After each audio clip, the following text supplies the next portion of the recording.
먼저 국무위원 후보자 되신 것을 축하드립니다. 감사합니다. 예. 문재인 대통령께서는 후보 시절에 약속을 하셨어요. 병역 면탈, 부동산 투기, 세금 탈루, 위장 전입, 논문 표절의 문제점을 보인 인사들은 중용하지 않겠다. 이런 인사배제 5원칙을 국민들께 약속하셨습니다. 그러면은 후보자께서는 이 5원칙 중에 어디에 관계가 되는가요? 예, 위장 전입이 그렇습니다. 해당된다고 생각합니다. 그렇다고 한다면 배제 대상이겠군요. 지금 말씀하신 그 내용이라면 예, 그렇습니다. 그렇습니다. 이 부분을 유념해 주시고요. 어쨌건 또 본 의원이 자료 분석한 결과 위장 전입, 아들 특혜 입사, 외국 대학에서 고액 연봉을 받고 300만 이상 공무원 연금 수령, 논문 표절, 본인의 황제 병역 등등 숱한 의혹을 받고 있습니다. 이 문제에 있어서 현행법상 서령 문제가 없다 치더라도 도덕적 논란에서는 자유롭지 못하다라는 것을 말씀드리고 싶습니다. 이 부분에서 한 말씀 부탁드립니다. 예, 그 점에서 국민의 눈높이에 이렇게 부합하지 않을 수 있다는 점에서 송구스럽게 생각합니다. 예.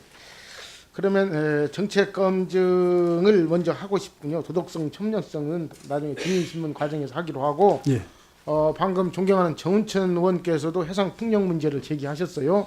저도 그 부분에서 말씀드리고자 하는데 우리 농림부에서도 탈원전 시대를 맞이해서 태양광 문제를 아주 강력히 제기하고 있고 진행하려고 합니다. 그런데 농림부에서는 태양광이 필요하다 하나 그렇지만은 환경영향평가와 주민들의 동의를 얻은 후에 한다라는 것으로 일단락을 지었거든요. 그런데 지금 해수부에서 문제가 심각합니다. 분명히 친환경 에너지 필요합니다만은 지금 전국 현황판에 나와 있는 바와 같이 9개 광역도시 총 28개에서 10기가와트의 해상 풍력 프로젝트를 추진 중에 있습니다. 알고 계시죠? 예, 보고받았습니다. 예. 예. 1기가와트면은 어느 정도 양이죠? 거기까지는 제가 파악을 못했습니다. 1기가와트면 원전 한 기분량입니다. 그러면 해상 풍력으로 10기의 원전을 건설한다 이것입니다. 그러면 저기에서 보이는 바와 같이 실제 우리 전체의 어족 자원이 지금 존폐 위기에 놓여 있다라고 해도 과언이 아닙니다. 왜 그런가는 좀 나중에 말씀드리고 하고요. 우리 후보자께서도 글로벌 해양 강국의 5대 과제를 발표하셨어요. 모두 발언에서. 그중에서 두 번째 수산업 전반을 혁신한다라는 말씀을 하셨고 거기에 따라서 활기찬 어촌, 지속 가능한 업을 만들어 가겠다라고 발표를 하셨어요. 예, 저도 찬성합니다. 예. 그런데 지금 앞서 말씀하신 바와 같이 9개 광역도시에 걸친 10기가와트의 해상 풍력 프로젝트가 관철된다고 하면 과연 우리 어족 자원이 보호될 수 있는가의 문제입니다. 이 부분 아주 심각한 문제예요. 그런데 수협에 지역의 일반 수협입니다. 수협에서 연구 용역 결과서를 냈습니다. 여기 연구 용역 결과서에 보면 풍력 발전을 설치할 시 매설 과정에서 해저면이 교란되고 부유사가 대량 발생해서 미생물 서식지가 파괴되기 때문에 해양생물이 멸절될 것이며 방호 도료, 냉각제 등 화학물질이 누출되고 건설 과정에서 소음과 진동에서 산란장이 파괴될 것이며 고압선 전력선에서 발생하는 전자기장에 간 생태계 교란 등 해양 환경에 심각한 문제를 가져올 것이다.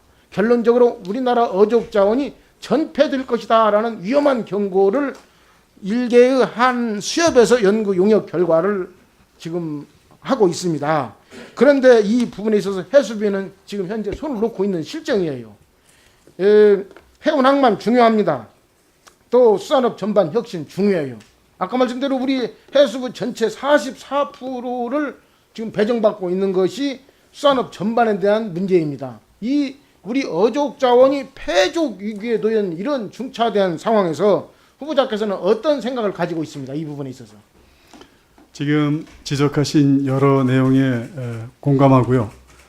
기본적으로 해양수산부는 해양 생태계를 갖다가 파괴시킨다거나 수산 자원을 갖다가 훼손한다거나 하는 그런 발전은 반대입니다. 거기에 이론의 여지가 있을 수 없고요.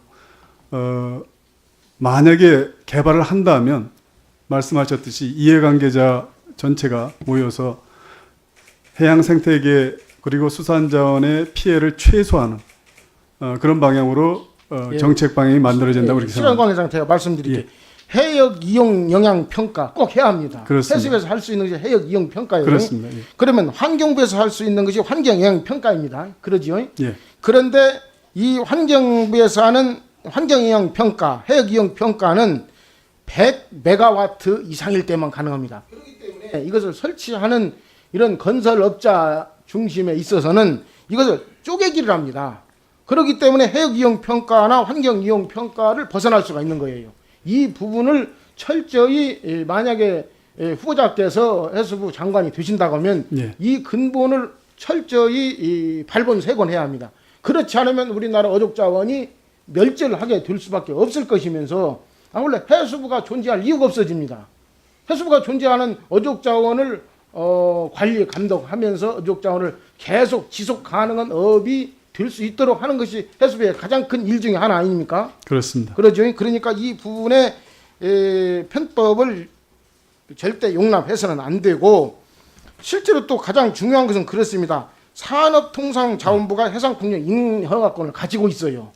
그렇기 때문에 가장 우리의 중심인 해양 바다가 우리의 권한이 없게 됐습니다. 이 해상 풍력이 있어서 이 부분을 후보자께서는 확실히 아셔가지고 어떠한 일보다도 가장 먼저 일번으로 이 부분에 관심을 가지시고 방금 말씀하셨던 바와 같이 환경영향 평가나 해역 이용 영향 평가를 해서 유해한 것이 없다 한다면 굳이 반대할 일이 없겠지요. 그렇습니다. 왜 반대를 합니까? 그러나 조금이라도 우리 어족 자원에 피해가 된다 하면 장관직을 걸고 이 부분을 막아야 한다고 생각합니다. 어떻게 생각하십니까? 전적으로 공감하고요. 만약에 제가 장관을 취임된다면 꼭 챙겨서 살펴보도록 하겠습니다. 유념하겠습니다. 저는 분명히 믿겠습니다. 예. 감사합니다. 네. 네. 우리 김종현 의원님 정말 훌륭한 질의 잘 해주셨습니다. 자, 이제 오전 질의의 마지막입니다. 존경하는 맹성규 의원님 질의 순서입니다. 인천 남동구 갑 지역 출신이십니다.